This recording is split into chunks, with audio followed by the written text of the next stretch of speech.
Đánh thức bộ nhớ để không bỏ quên trẻ nhỏ trên xe. Khi bạn có một đứa trẻ trong ô tô, hãy làm điều gì đó khác thường để đánh thức bản thân.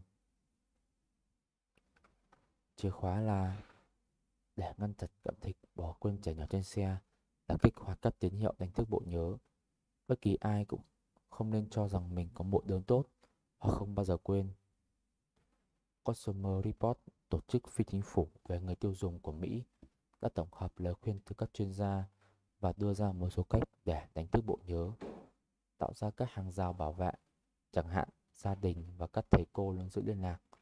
Gia đình cho con nghỉ học và thông báo với thầy cô và nhà trường.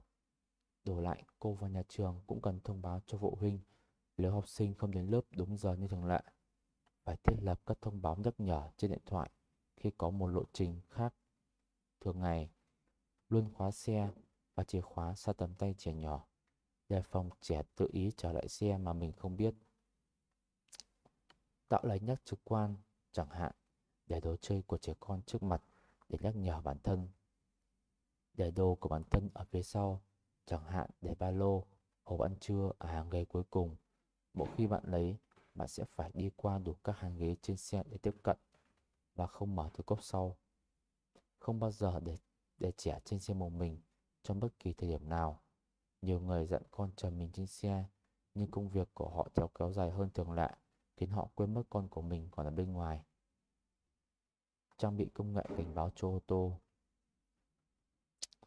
Consumer Report and the American Consumer launched a governmental organization has a company advice from Apple and offer some way to memory correct prototype Perry. For the example, family and teacher always keep a tooth.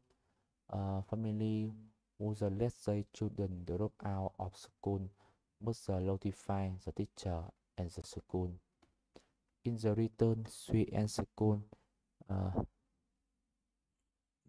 notify parents if uh, if students do not come to class on the time as usual. You must set up reminder notification on the phone when there is a different the children than usual. Theo No Hedgehog, một số tổ chức chuyên về các vấn đề trẻ nhỏ bị bỏ quên trên xe của Mỹ, từ năm 1998 đã có 969 trường hợp trẻ tử vong trên xe ô tô khi nắng nóng ở quốc gia này, và hơn một nửa trong số đó là bị cha mẹ, người giám hộ, người chăm sóc bỏ quên. Hai nguyên nhân còn lại là do trẻ tự vào ô tô mà người lớn không biết, hoặc thậm chí là người lớn cố tình để trẻ một mình trên xe. David Diamond, nhà thần kinh học, giáo sư giảng dạy tại Đại học South Florida ở Mỹ, đã có nghiên cứu sâu về nguyên nhân người lớn để quên trẻ nhỏ trên xe.